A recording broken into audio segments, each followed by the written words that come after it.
रेत सुनने में भले ही मामूली लगे, लेकिन जब यही रेत यमुना के किनारे से चोरी होती है तो सिर्फ जमीन नहीं खिसकती, दिल्ली की सुरक्षा भी डगमगाने लगती है। दिल्ली की मुख्यमंत्री रेखा गुप्ता ने अब इस खतरनाक खेल के खिलाफ आवाज बुलंद कर दी है। उन्होंने सीधे योगी आदित्यनाथ को पत्र लिखकर चेतावनी दी है, अगर यमुना किनारे का अवैध खनन नहीं रुका तो बाढ़ की विभीषिका दिल्ली को तबाह कर सकती है। ये कोई मामूली प्रशासनिक चिट्ठी नहीं है, यह है प्रकृति, पर्यावरण और पूरे शहर की सुरक्षा की लड़ाई की शुरुआत।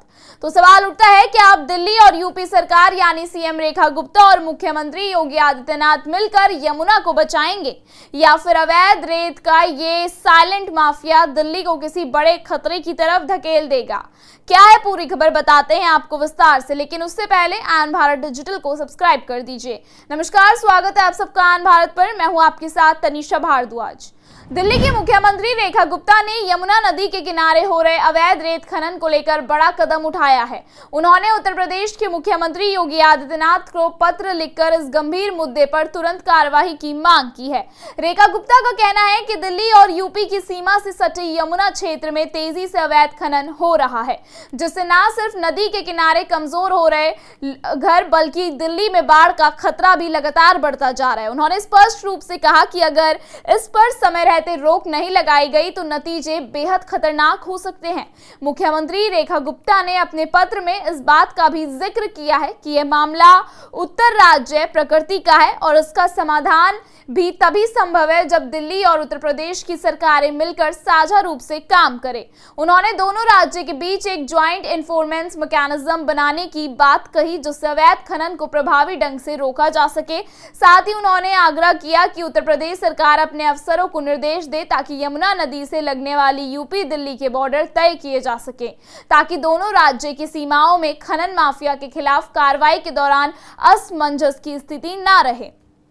रेखा गुप्ता ने इस पत्र में नेशनल ग्रीन ट्रिब्यूनल का भी हवाला दिया है, जो पहले से इस मुद्दे को लेकर गंभीर चिंता जता चुका है। एनजीटी ने कई बार कहा है कि रेत खनन नदियों के पर्यावरणीय संतुलन को नुकसान पहुंचा रहा है और यह जल प्रवाह, बायोडायवर्सिटी और बाढ़ नियंत्रण जैसी प्रक्रियाओं को प्रभावित कर रहा है। रेखा गुप्ता का मानना है कि यदि इस चेतावनी को नजरअंदाज किया गया तो इसका असर सिर्फ दिल्ली की नहीं बल्कि पूरे क्षेत्र पर पड़ेगा।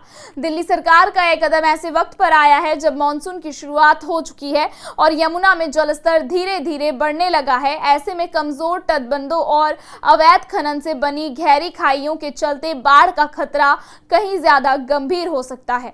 रेखा गुप्ता का साफ कहना है कि जब दिल्ली की जनता पर सीधा खतरा मंडरा रहा हो तो राजनीतिक सीमाओं से ऊपर उठकर दोनों सरकारों को साथ आना ही होगा। अब निगाहें योगी आदित्यनाथ की प्रतिक्रिया पर टिकी हैं। क्या वे रेखा गुप्ता की अपील को गंभीरता से लेंगे या क्या यूपी की ओर से कोई ठोस एक्शन प्लान सामने आएगा?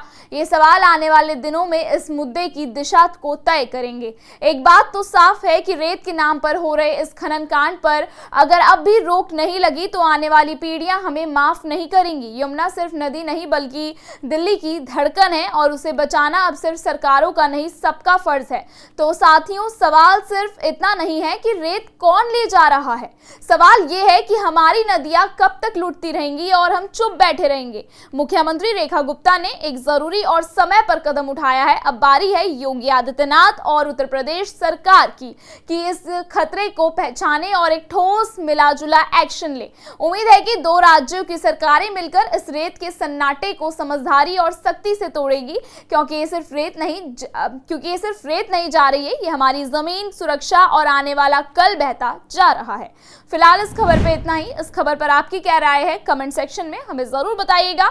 देश और दुनिया की तमाम बड़ी खबरों को लगातार देखने के लिए बने रहिए आन भारत डिजिटल पर।